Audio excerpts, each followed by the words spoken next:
Bom, gente, na aula 39, um dos assuntos que eu vou falar é sobre um assunto que dá muito pano para manga, né? Aqui no Brasil, fez um comentário, fez alguns comentários, foi levantado umas proposições lá em Brasília, e tal, mas até hoje não está oficializado assim a permissão da produção do gás de xisto, né? Tem uma disciplina, quer dizer, tem duas disciplinas, né, que eu comento sobre isso, né? Uma que é combustíveis fósseis, por motivos óbvios, né? Porque o gás de xisto é um combustível fóssil, e também tem uma outra que eu falo um pouco menos, que chama Novas Tecnologias para a Transformação da Energia. Boa parte dos comentários relativos a petróleo e gás que eu fiz, né, nos vídeos anteriores, eu também falo em combustíveis fósseis, tá? Embora combustíveis fósseis eu falo mais assim sobre a legislação em cima do comércio de derivados, falo muito assim da composição química dos combustíveis, em especial diesel, gasolina e, enfim, né, principalmente os combustíveis veiculares. Vamos falar sobre o xisto. O xisto é uma rocha que ela é dividida, são vários tipos de xisto. Um dos mais conhecidos, que é mais para fins decorativos, é a ardósia, tá? Então, o xisto, na verdade, são vários tipos de xisto, e esse aqui, que é para onde estão acumulado, né, o gás, é chamado de folhêlio, tá? Porque é o nome mais técnico. No Brasil tem, vários países têm. No Brasil tem algumas reservas de xisto para gás, né? E só que no Brasil ainda não é permitido porque tem um lobby lá em Brasília fazendo campanha, que faz campanha, né? E por enquanto, pelo menos, teve uma vitória, não sei como é que vai ser no futuro. Traduzindo, atualmente é proibida a extração do gás de xisto no território brasileiro. Mas, em compensação, tem países como Estados Unidos e Argentina que a produção está firme e forte. Vamos lá. O folhelho é uma rocha que ela é porosa, tá? E, por exemplo, no estado do Paraná, na cidade de São Mateus do Sul, existe uma planta industrial chamada SIX, S-I-X, que Superintendência para a Industrialização do Xisto, que é uma fábrica que extrai o xisto, mas em jazidas mais rasas.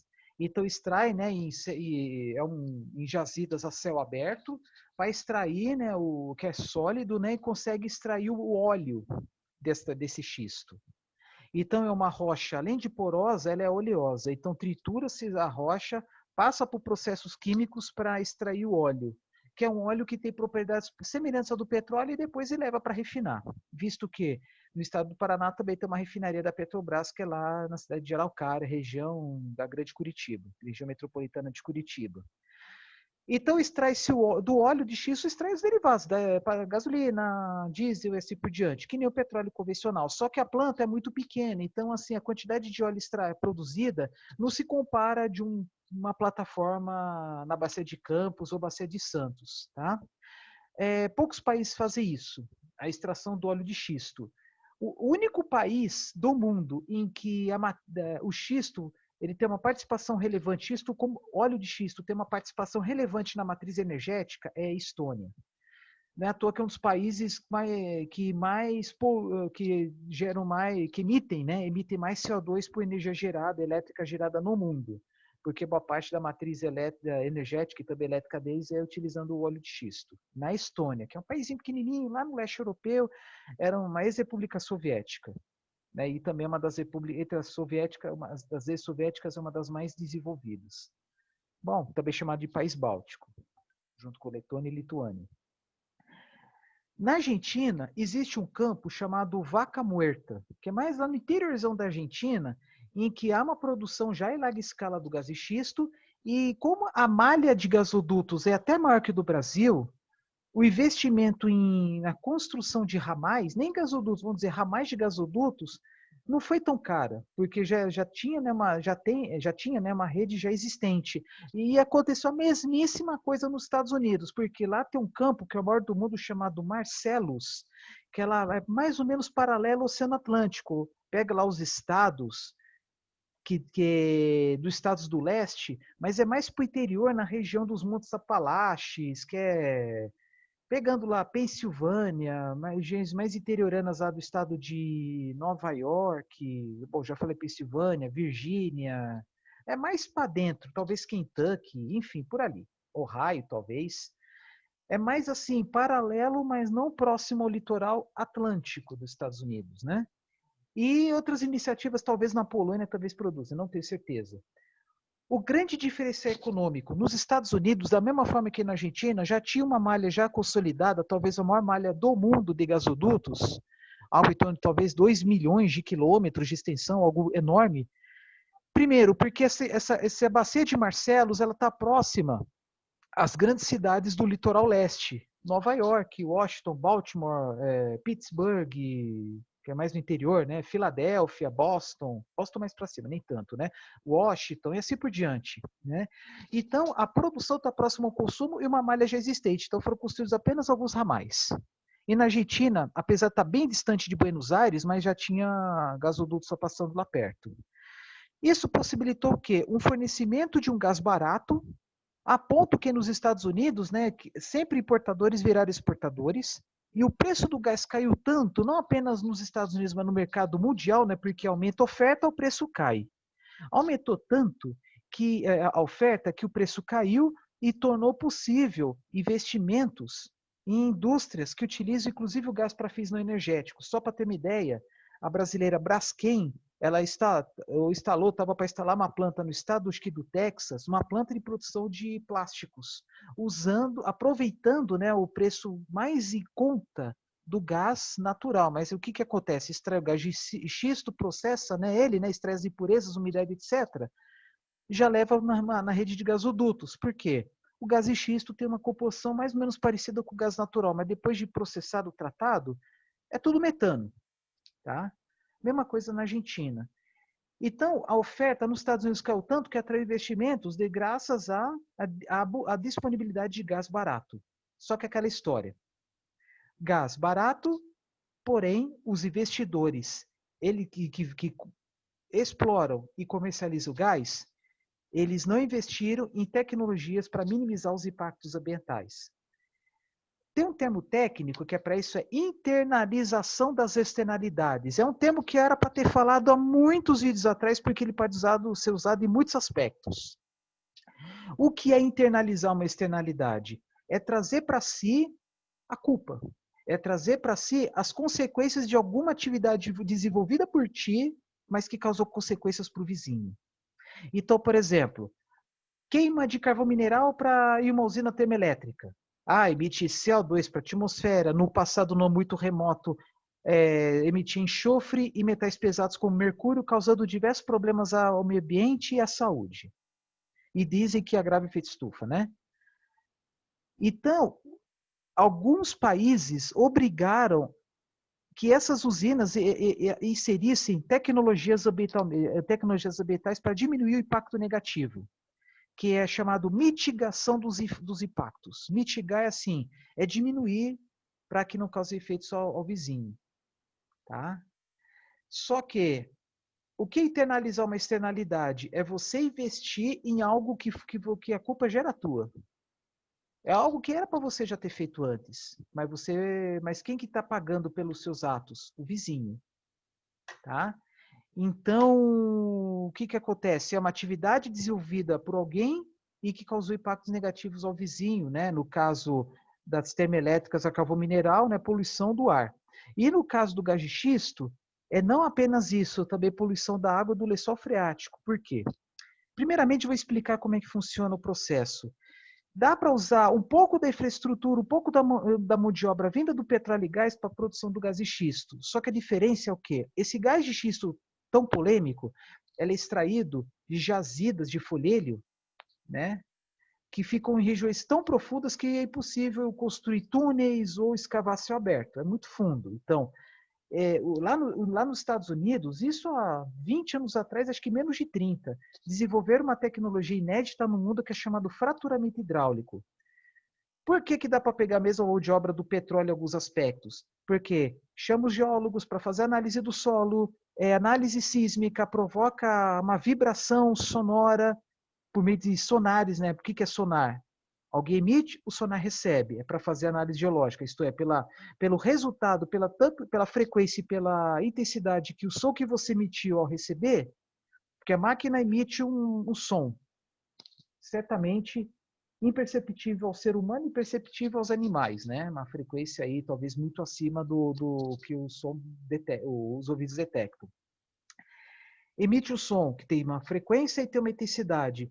O sonar, ao receber, dependendo da distância, do tempo, né? Porque quanto maior a distância, né, para onde vai o som, né, maior é a profundidade. Mas dependendo da intensidade, dependendo da frequência a qual recebe, que muitas vezes vai ser diferente do que emite, o geólogo sabe mais ou menos como é que é a estrutura geológica. E aí dá para ter uma ideia da extensão e da profundidade do folhelho.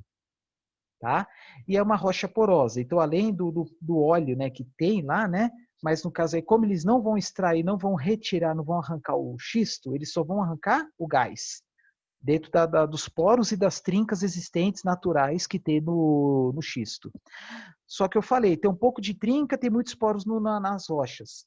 Então, provoca-se a formação de mais trincas, né, de forma humana, de forma proposital, para aumentar, essas trincas elas atingem mais poros, para extrair mais gás. Vou explicar melhor. Faz a perfuração do poço, e aí faz um poço vertical, a partir de certo ponto, nesse poço vertical, faz lá um primeiro direcionamento, e converte horizontal. Extrai-se o gás, terminou o gás, aí chega lá a broca, passa pelo mesmo poço vertical, mas aí vai por outra direção quando começa a virar horizontal. Então, acaba um poço vertical só formando vários menores horizontais, tá? Porque é para economizar a mão de obra, né? Então, faz um poço vertical, aí termina, alcançar o leito de xisto, vira horizontal até um certo ponto. Retira o gás, usa o mesmo poço, já estava aberto, né, na vertical, aí faz um outro túnel horizontal. Mas vamos lá, não é apenas tacar broca, perfurar verticalmente, horizontalmente, recolher a broca e pronto. Não é apenas isso. Não é igual gás natural, que petróleo é basicamente isso. O fraturamento hidráulico, ele consiste também no quê? Fazer uma mistura de água, material abrasivo, que pode ser alumínio, pode ser areia, mas principalmente substâncias que provocam explosões lá dentro, formação de trincas. Só que algumas substâncias as empresas, a iniciativa privada não informa. Olha só. Outra coisa também, é inserido também materiais, né, que pode ser até mesmo a areia, para evitar que o poço ele se recolha, porque devido à alta pressão das rochas, né, porque é alta profundidade, a tendência é as próprias rochas que estão em cima achatar e fechar o poço.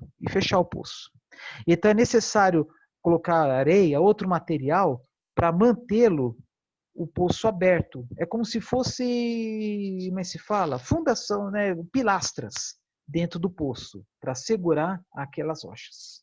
Né? Então vamos lá.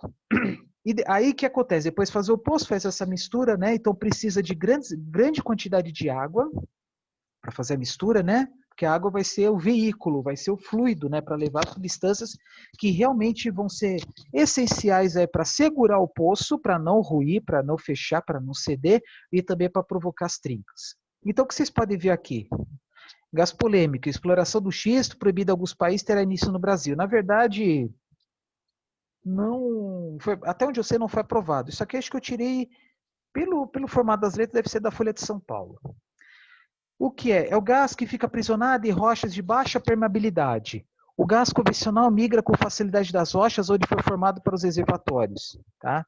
É preciso ter estoque de 15 milhões de litros de água que pode cercar um reservatório ou caminhões-pipa. E aí, por exemplo, nos Estados Unidos, pelo menos, provocou o quê? Uma alteração, né, da infraestrutura. Por quê? Porque muitos dos postos foram construídos em zonas rurais e cidades pequenas. Então, cidades pequenas não têm uma infraestrutura para receber tantos caminhões, tantos equipamentos. Então, imagina, um monte de caminhão passando por dentro de vilas. Foi meio complicado, mas isso não é o pior. Tá? Quando existe o lençol freático no meio do caminho, como vocês podem ver na figura, é colocada, né, pelo menos na teoria, uma proteção essa para que a água não seja contaminada. Esse é o problema, porque tem relatos de contaminação e de pessoas que estão bebendo água contaminada nos Estados Unidos. Tudo é lobby político, né? Mas enfim. Assim que a perfuração atinge a camada desejada, o equipamento começa a perfurar no horizontal. É aqui, tá? Aí que mais? O segredo...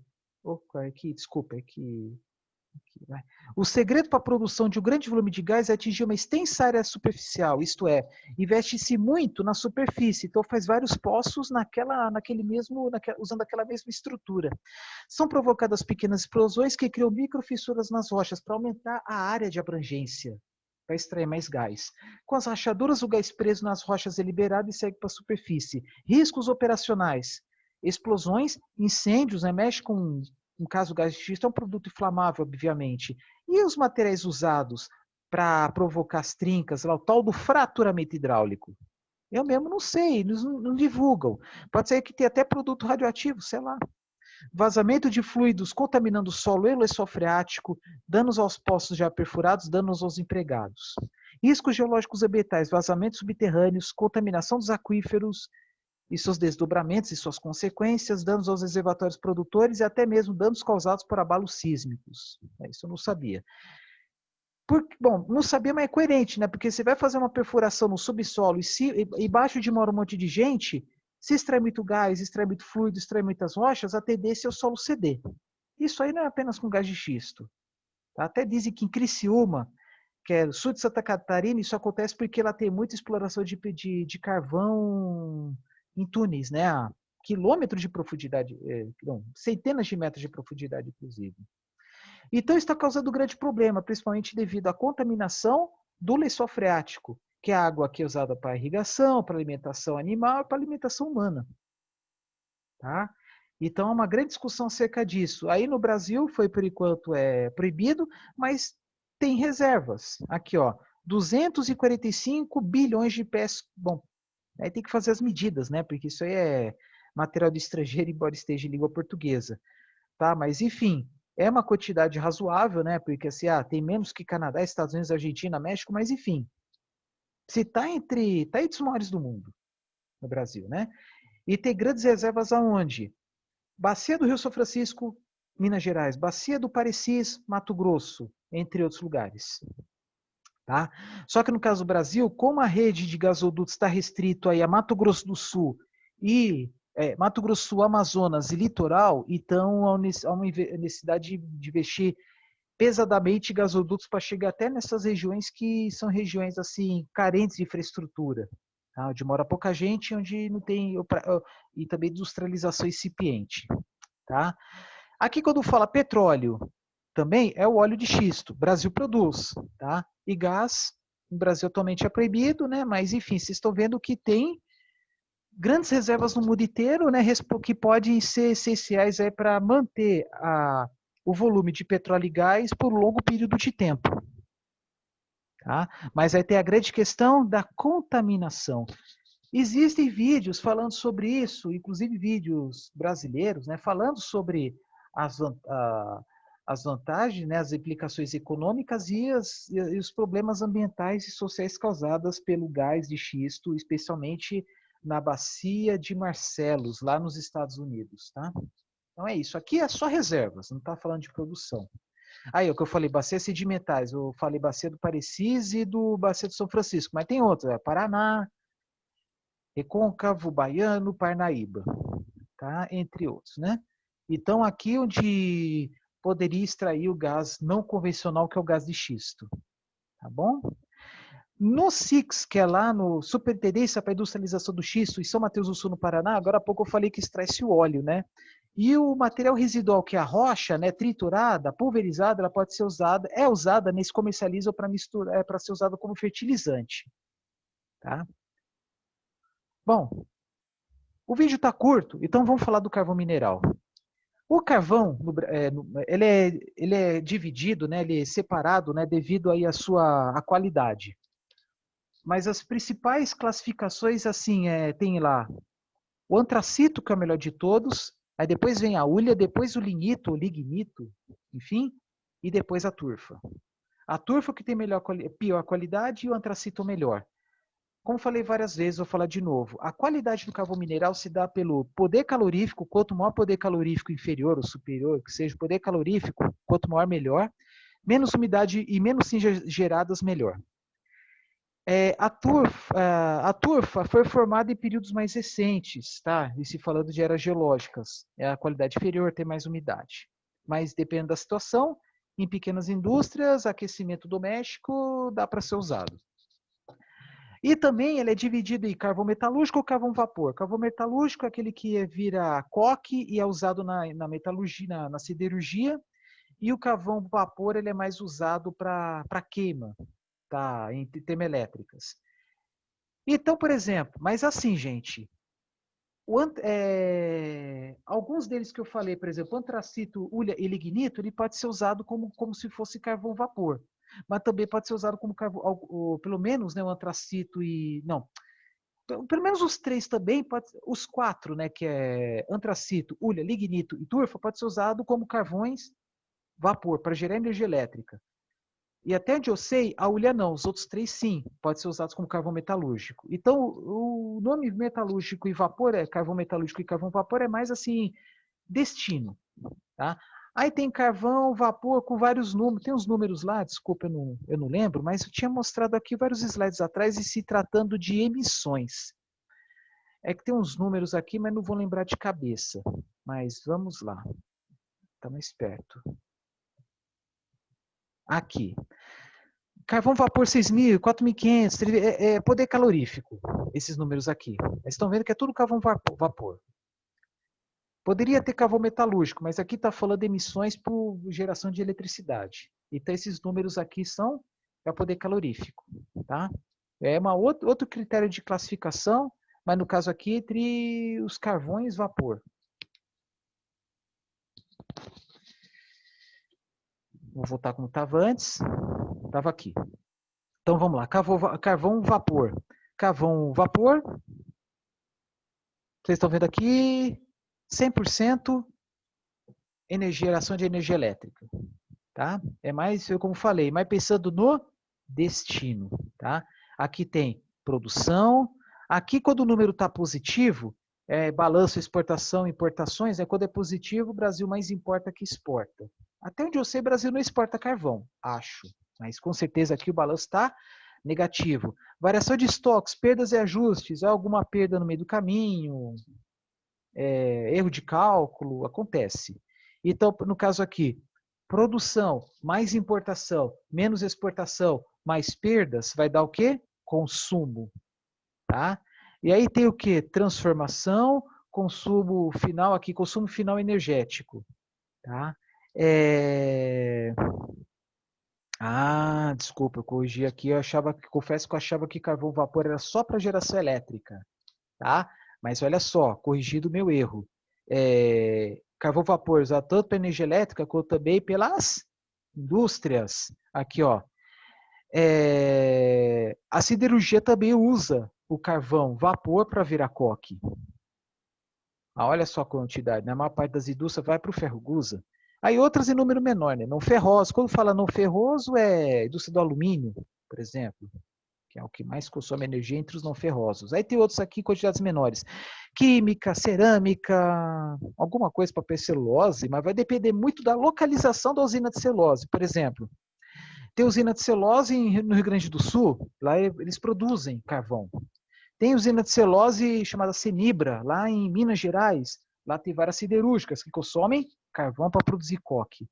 Aqui vocês estão vendo que o consumo de carvão vapor agora está pau a pau, tanto industrial como termoeletricidade, mas teve uma época que era mais termoelétrico. Tá? E, bom, coque de carvão mineral é um produto que é industrializado, como o próprio nome diz, vem do carvão. Então, se chega, vai 1 tonelada de carvão na coqueria, vai sair menos, obviamente, né? Menos de 1 tonelada de coque. Porque uma parte vira coque sólido e a outra parte vira gases. Que é o gás de coqueria. Aí leva para uma indústria carboquímica, e como é um gás que sai a uma altíssima temperatura, algo como 500 graus, então vai diminuir a temperatura, 400, 300, 200, 100, temperatura ambiente. No meio do caminho, sai algumas frações que eram gases, vira líquido. É igual o refino do petróleo. Tá? E aí leva para uma indústria carboquímica para fazer uma industrialização, passa por um processo catalítico, se precisar aí, né, para converter uma substância em outra, né, que é uma reação. Catalítico já é uma reação química pura, né? Agora, a extração das frações do gás de coqueria já é um processo puramente físico, tá? Apenas queda por variação de temperatura. Mas vamos lá.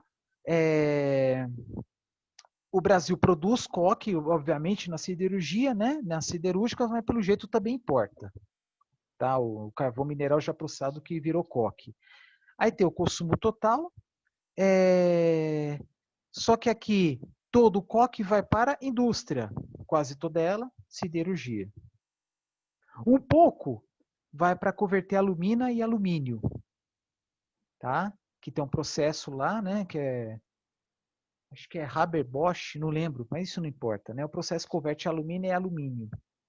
Só de curiosidade, alumínio é um pó branco que é usado para a produção de lixas, qualquer material que necessita ter abrasividade, que vai desde lixa de folha de lixo para material de construção, para folha de lixa para construção civil, lixa para unha e até mesmo pasta de dente, tá? Porque ele P200 é também por meio da abrasão, né?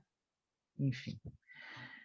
Beleza. Aqui não tem porque no Balanço Energético Nacional não, é que algumas tabelas não tinham, outras eu não tirei porque os dados são muito pequenos, mas uma parte aqui do carvão, né, produzido no Brasil, quer dizer, desculpa, consumido no Brasil, carvão vapor. Tem também, né, carvão metalúrgico, como falei, mas o carvão vapor é mais importante. Também porque aí sim, 100% do carvão metalúrgico vai para a siderurgia, tá? E aqui vocês viram, uma parte do carvão vapor vai para a siderurgia, mas também para as termoelétricas. Bom, coque, né, todo ele usado, quer dizer, quase todo ele usado na siderurgia, talvez mais de 90%. Gás de coqueria produzido só na siderurgia, né, não há venda, não há importação e exportação de gás de coqueria, porque é um gás de processo industrial, também chamado de gás de síntese, tá? É um gás de processo, gás de síntese, são sinônimos, que é produzido na indústria, numa indústria e é usada na própria, tá? Reserva sobre produção, a relação R sobre P é muito maior do carvão mineral que do petróleo e gás. E vocês podem ver aqui, por exemplo, CIS é Comunidade dos Estados Independentes, que era a antiga União Soviética menos Estônia, Letônia e Lituânia. É um nome que a BP ainda usa, mas politicamente já não existe mais.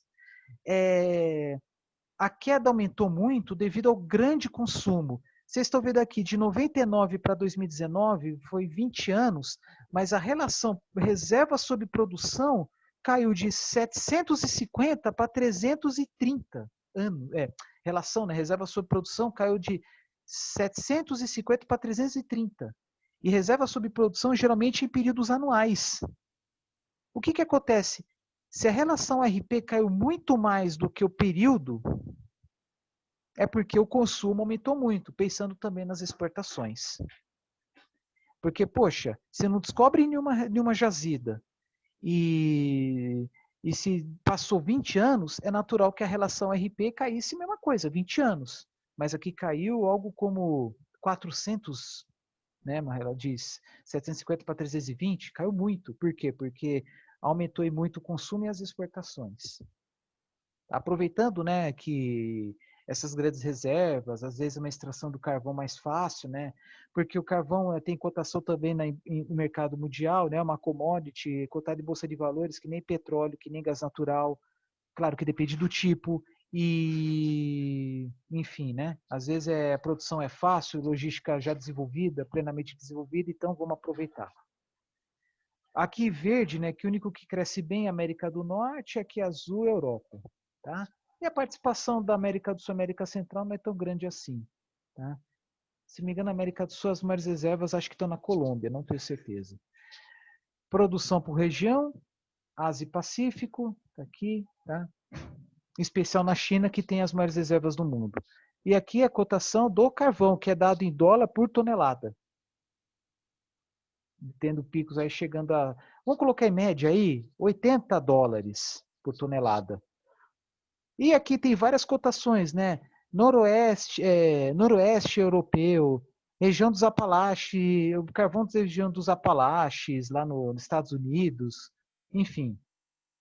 Mas é como falei, né? A diferença entre eles se dá pelo tipo de carvão. tá? Isto é, como as reservas são grandes, isto é, como tem muito carvão, há um lobby para manter a indústria do carvão, né, como fonte de energia elétrica. Ainda é a principal matriz elétrica do mundo.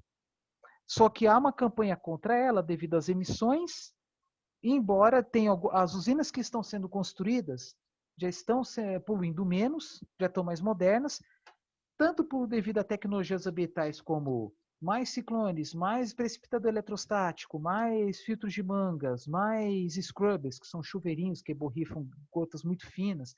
Enfim, para minimizar como é que se chama? O material particulado. E tem uma tecnologia chamada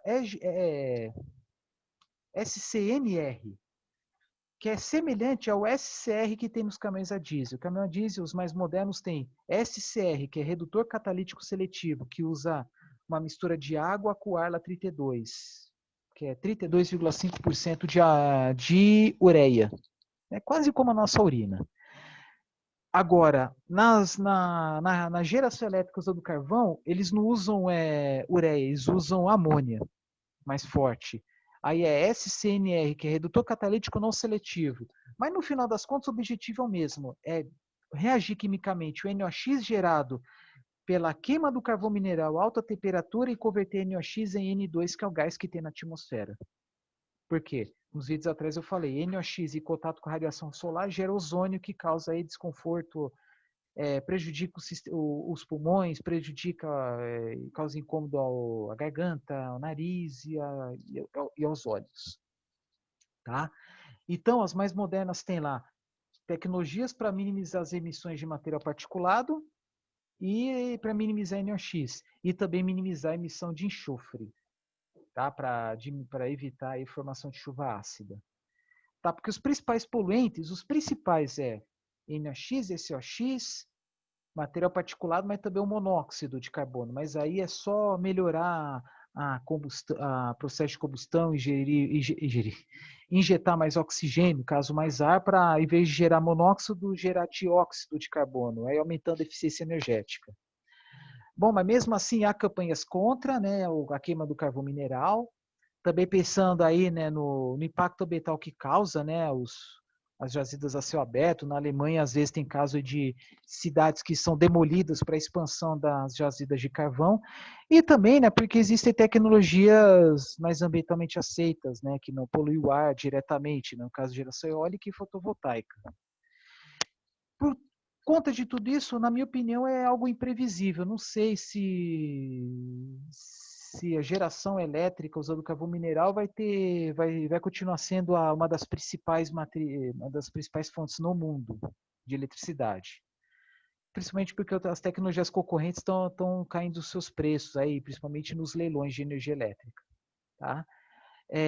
Enfim, mas existem tecnologias que até evitam a emissão de CO2, mas ainda são muito caras, como a de captura e armazenamento de CO2, que já tem nas plataformas do petróleo da camada pré-sal, né? Como falei no vídeo anterior, que as jazidas de petróleo da camada pré-sal tem CO2 por natureza. Aí, na hora de puxar o petróleo, succiona o gás natural. Aí, na própria plataforma, ele pressuriza e rejeta exatamente para facilitar a sucção de mais petróleo. Só que usina de carvão é algo mais complicado. Existem iniciativas para injetar o gás natural, o CO2 em camadas de minerais porosas que estão a centenas de metros de profundidade, porque tem algumas regiões, né, cujas rochas são salinas, tem sal. Então, dizem que dá para armazenar o CO2, vai ter que ser muito profundo para não voltar à atmosfera. Mas, enfim, eu acho que vai demorar ainda para o carvão perder mesmo a sua importância, visto aqui ó, a quantidade, as reservas que possuem. Isto é, tem carvão para centenas de anos ainda. Tá? Mas alguns governos estão adotando impostos, taxas, que é exatamente para inibir a geração elétrica por eles, mas também internalizar as externalidades, isto é, puxar para si algo que ele tem culpa. Entende? Já estão adotando tecnologias ambientais, as usinas estão ficando cada vez mais caras, mas ainda causa grandes impactos, diretos e indiretos. Diretos às emissões, e diretos aí é o impacto causado pela pelas jazidas, né? Céu aberto, enfim. Tá? E aí é o seguinte, e por incrível que pareça, alguns países adotam subsídios para estimular a produção de combustíveis fósseis. E no mundo, os subsídios em cima de combustíveis fósseis, tanto combustível veicular quanto para termoelétricas, quanto para as indústrias, como o carvão para a produção de coque, são subsidiados, são valores altos, muito mais altos que combustíveis renováveis. E aí é uma grande questão também. Subsidiar algo poluente é algo contraditório. É absurdo. No Brasil também tem, né? Como mostrei anteriormente, que há subsídios para termoelétricas a carvão. Algo que, sei lá, à primeira vista, a meu ver, não faz sentido, mas enfim. Porque aquela história, né? Subsídio é para beneficiar alguns, mas o restante, não vou dizer que acaba prejudicado, mas acaba sendo cobrado. Tá? Então, sobre combustíveis fósseis, é isso. Tá? Agora, mais para o próximo vídeo, falar sobre armazenamento de energia, que é algo que de certa forma, é novidade da forma como eu vou falar para vocês. Daqui a pouco estou de volta.